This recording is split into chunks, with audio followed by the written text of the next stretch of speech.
Hello, hello, hello, and welcome to Getaway Game Sports. I'm your host, Chris.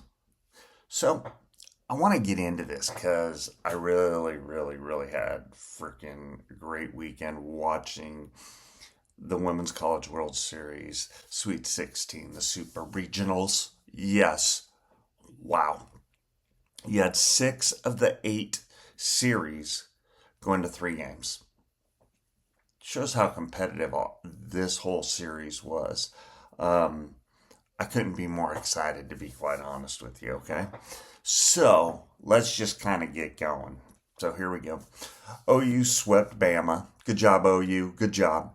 Um, you had Sydney Sanders, and Ella Parker, who pretty much led the way for the Sooners. Great job. Proud of you guys. Strong work. Um, this game was pretty much a unbelievable game. Game two of the UCLA South Carolina Gamecock series. Jordan Woolery comes up, bottom of the seventh inning, and you guys know the rest. It's history. But something you guys may not know unless you go back and look at my short. She has this confidence, this smirk, like this game is over. Stick a fork in them, they're done. And oh my God, the intensity, the power, the passion, all that, those adjectives and all that kind of good stuff. It was great to watch. That's one thing I got to see. So UCLA takes down South Carolina in three. Tennessee with a great series. You saw a new velocity record. Yeah. Oh yeah. You gotta love that. How is that not phenomenal? Tennessee ends up beating Nebraska. I actually picked Nebraska to move on to the Women's College World Series. Okay. Who else? Florida took down Georgia in three. Good job by Georgia. I mean, they came out, smacked them in the mouth, but then Florida said, "Okay, I'm awake now. Here we go." Then you had Arkansas and Ole Miss. Wow, this series was pretty darn unbelievable, I think. Ole Miss came back to win it. Let's be honest, Ole Miss started hitting, started coming on. Let's see if this can progress into a snowball effect here, folks. This series, I wasn't sure how it was going to go. I wasn't sure if it was going to be one of those series that was going to be ho hum 97-0, the full series, go two games. That was it for Liberty because of the hangover. But it wasn't. It straight up wasn't. Dot Richardson had her team focused in the first game, came out, boom. Second game, um, eh, Oregon finally woke up. Coach Lombardi had her girls on track. And then the third game. That third game in that series was the best game of that series, period. Both teams wanted it. There was no ifs, ands, or buts. Good job, Oregon. Way to pull it off. Then you had the Texas Clemson series. Clemson comes out in the series, game one, punches them in the mouth, and then after that happens, Texas says, "Yeah, not today." And they come back and win too. So good job by Texas. I mean, like I said before, Texas is ranked number one for a reason, okay? Does everybody got that? Or they were a number one during the middle of the season for a reason, okay? And then this series is kind of more the hard series. The FSU Texas Tech series. Man, this was, to me, a series that was going to go one of two ways. If it was a blowout, FSU was going to win it. Okay? Everybody got that. If it was going to be close games, Texas Tech was going to win it. Najiri Kennedy, she gave up one run in two games. And let's just be honest, she was filthy. Straight up filthy. That's all I got to say about that. Hell of a job, Texas Tech. Moving on. So, with that being said, we're moving on to Oklahoma City, folks. The big O, all right? And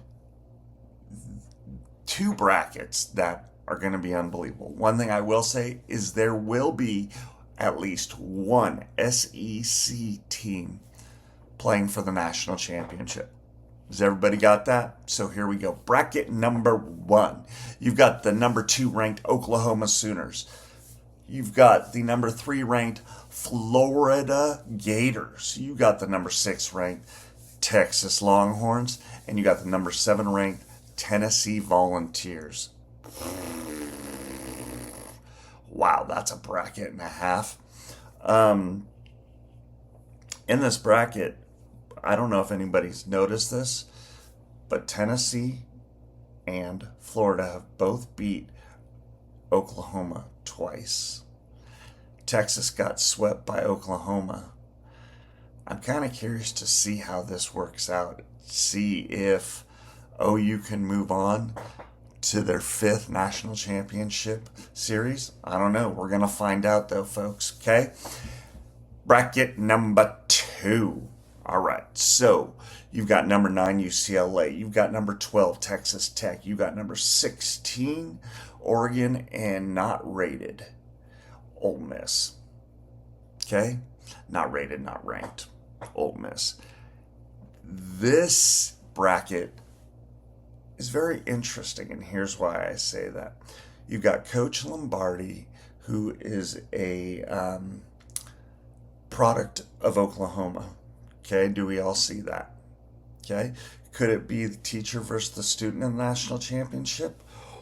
Or is it going to come down to one ball player for Texas Tech that moves on? I don't know. We're going to have to find out. I'll give you my thoughts in regards to who wins both brackets at the end, and then we'll go from there. All right, folks? Okay. So, game 1 is Thursday. You got Florida versus Texas. Game 2, Tennessee versus Oklahoma. Game 3, Texas Tech takes on Ole Miss. And game 4, Oregon versus UCLA. Okay, does everybody see that? Does everybody got that? Beautiful. Fantastic. This is what I see happening in these games. And this is all that I'm going to go with. All right? Florida will lose to Texas. Tennessee beats OU. Okay? That'll be like a 1-0 ball game. Game 3, Texas Tech takes out Ole Miss. Game 4, Oregon beats their former Pac-12, now Big Ten rival, UCLA.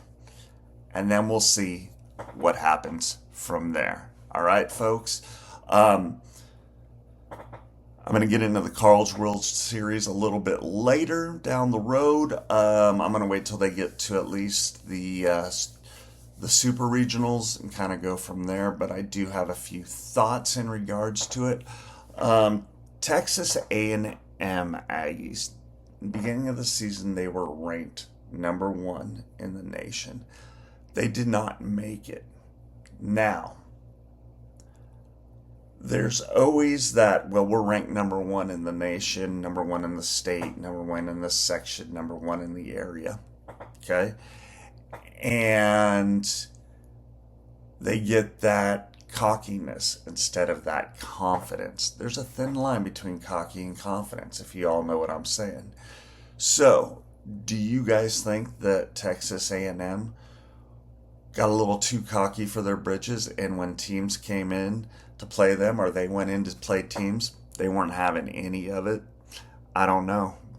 We'll have to find out. We'll have to figure that out.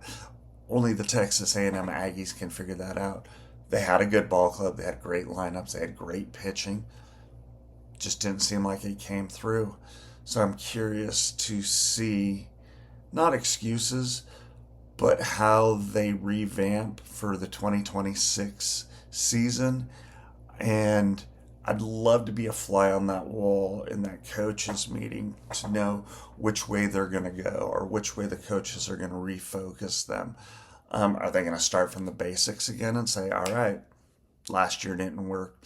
What we brought in from the year 2024 did okay. We have to figure out a way to utilize that energy and move on. Because those sophomores, were juniors this year and now seniors unless they got 87 years of eligibility, as we all know.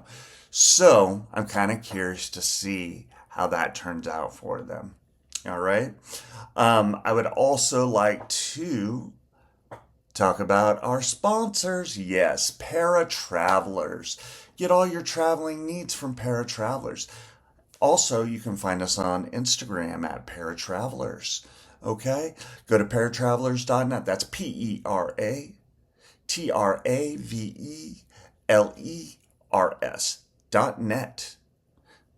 Check out our website. Book a reservation. Shoot me an email. Shoot me a text. Shoot me a DM. I'll be more than glad to get you somewhere around the world. All right? And like always, our phenomenal sponsor, and you know who they are. That's Liquid Nitro Energy Drink, folks. Oh, yes, Liquid Nitro Energy Drink. All right? If you haven't tried it, you should. And if you want it in your area, let me know. Let me see what I can do. For everybody that's in the Sacramento, Placer County, Sac County, Yolo County, El Dorado County, so on and so forth, DM me and I'll get back with you as soon as possible. Message me. All right? From me to you, thank you. To me and to you and to thank you. And I don't know what I'm saying. Again, this is Chris with Getaway Game Sports. Have a good one.